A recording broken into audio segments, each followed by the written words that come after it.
Hello guys, welcome to my mini blog. My name is Rima dancer. তো আজকে একটা ছোট পিকনিকের আয়োজন করা হয়েছে। তো সাথে থাকো, দেখা যাক কি হচ্ছে। তো আমার দিদি দেখো উনুনে বাঁশ ঢোকাচ্ছে আলু সেদ্ধ করার জন্য। তো আলু সেদ্ধ বসিয়ে দিয়েছি, আলুগুলো প্রায় সেদ্ধ হয়ে এসেছে। তো এবার আমরা নামিয়ে নেবো। আমি নামিয়ে নিলাম, মানে আমার একটা কাকিমা নামালো আর কি। এবার আমার বোন আমার জন্য একটু চা করছে। আমার চাটা লাথি মেরে ফেলে দিয়েছে, মানে পড়ে গেছে পা লেগে। তো আমার জন্য এখন চা বানাচ্ছে। তো বন্ধুরা, একটা কথা বলে রাখি, আমার একদম নতুন চ্যানেল, আমি 3 মাস ধরে এই চ্যানেলে কাজ করছি। তো কী করে আমি 1000 সাবস্ক্রাইবার গেন করলাম, তো নেক্সট ব্লগে আমি তোমাদের সাথে সেই ভিডিওটাই শেয়ার করব। তো তার জন্য অবশ্যই চ্যানেলটা সাবস্ক্রাইব করে রেখো, অনেক কিছু অজানা তথ্য তোমরা জানতে পারবে। পাশে থেকো, সাথে থেকো।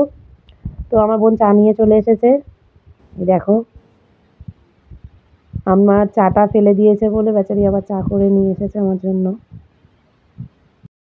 তো আলু কাবলির জন্য নিয়ে নিয়েছি শসা কোচানো, পেঁয়াজ কোচানো, কাঁচা লঙ্কা কুচানো, টমেটো কোচানো, ধনেপাতা কুচি, লেবু।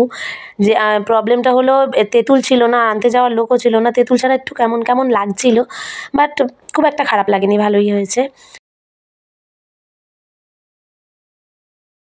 তো একে একে সব মিক্সড করে নিলাম। ধনেপাতা দিয়ে দিয়েছি, বাদাম দিয়ে দিয়েছি, পেঁয়াজ কুচি দিলাম, আর দেবো টমেটো।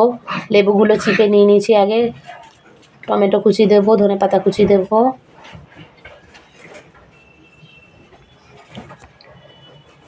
এবার দেবো চানাচুর, নুন পরিমাণ মতন, চানাচুর, এটা পাপড়ি চানাচুর দিয়ে দিলাম, কাঁচা ছোলা দিয়ে দিলাম। দেবো হচ্ছে চাট মশলা, এটা ধনে, জিরে, গোলমরিচ আর শুকনো লঙ্কাকে ভেজে গুঁড়ো করে রেখে দিয়েছিলাম, সেই চাট মশলাটাই দিলাম এখানে। আমার আলু কাবলি পুরো রেডি। তো এবার পরিবেশন করব।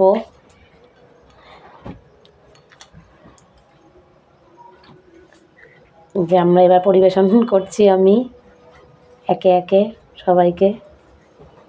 এই হলো আজকের আমাদের সন্ধ্যাবেলার একটা ছোট টিফিন, আলু কাবলি। তো সন্ধ্যের এই সুন্দর মুহূর্তটা তোমাদের সাথে শেয়ার করবো বলে ব্লগটা করা। তো গাইজ, আজকের ব্লগটা এই অবধি। যদি ভালো লেগে থাকে ব্লগটা, অবশ্যই চ্যানেলটা একটা সাবস্ক্রাইব করে দিও, লাইক করে দিও, কমেন্ট করে দিও, আর শেয়ার করে দিও। আর আজকের সন্ধ্যার টিফিন ছিল এই আলু কাবলি। তো সবাই ভালো থেকো, সুস্থ থেকো।